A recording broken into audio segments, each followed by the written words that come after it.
Melanoma is one of the most common cancers in young adults, especially young women. If you use tanning beds before the age of 35, you have an 87% higher risk of melanoma.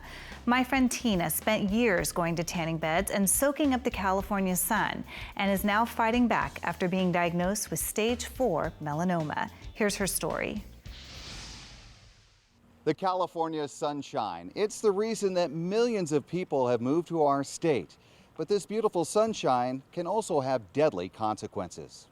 Laying by the pool or spending the day at the beach is just part of the California lifestyle. But ultraviolet light from the sun is a leading cause of skin cancer. May is Skin Cancer Awareness Month, and research shows that skin cancer is by far the most common form of cancer. Estimates are that 1 in 5 Americans will get skin cancer in their lifetime.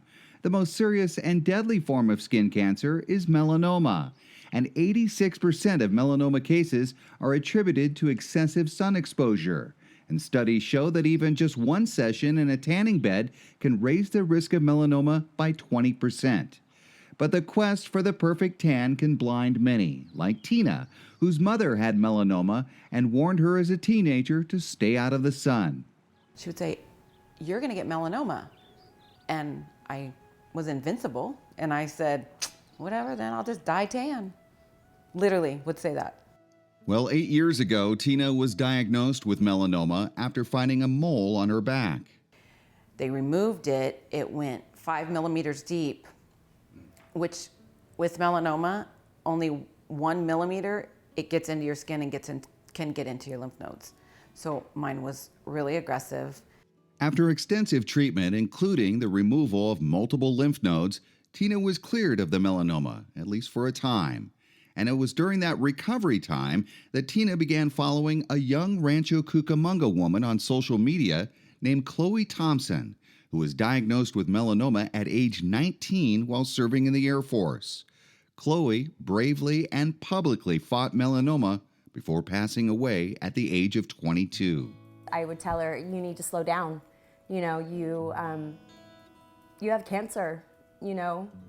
But she just didn't want to give up. She wanted to live life, and, you know, so yeah, she was a fighter. She was a warrior. She was a cancer warrior. Chloe's mother, Michelle, describes her daughter as an outgoing young lady who lived life to the fullest. She just never gave up. She never stopped fighting. In fact, when she finally passed away, people were surprised. They didn't realize that her cancer was as serious as it was, because she just lived life every single day. And today, Michelle works hard to keep Chloe's memory alive in an effort to help others. I kept Chloe's Facebook going as a memorial page, and she has, I don't know, about 3,300 people on there. People really reached out to me after Chloe passed away and just told me, you know, how she inspired them. And while Tina never met Chloe, she reached out to Chloe's mother, Michelle, when she was recently re-diagnosed with melanoma, and they met recently for the very first time. You did great. I try not to cry. I know, me too. Chloe was so positive. She was just so positive, and everything I would watch of her, she was just happy, and she fought so hard. And I just vowed to fight as hard as Chloe did. And Chloe and Tina's stories are reminders to all of us of the dangers of this deadly form of skin cancer. Things to remember: people with fair skin, blonde or red hair, and blue eyes are most susceptible to melanoma. But anyone with extended sun exposure can be at risk. A family history of melanoma is also a risk factor. Warning signs include large, irregular moles that grow quickly. More than 9,000 people nationwide are predicted to die from melanoma this year, but the survival rate is very good if detected early. That means everyone, especially people in the risky categories, need to get regular examinations by a dermatologist. Melanoma can be prevented, so sunscreen, put some sunscreen on, and give yourself a self-exam. It's just like breast cancer, it's really easy, just check your skin. As for Tina, she's in the midst of a new battle with stage 4 melanoma. And while her prognosis is unknown, she remains upbeat about the future.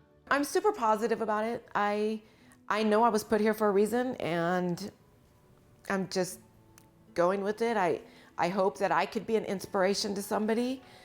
I hope that my fight can help somebody else, and I hope that my knowledge will help somebody else.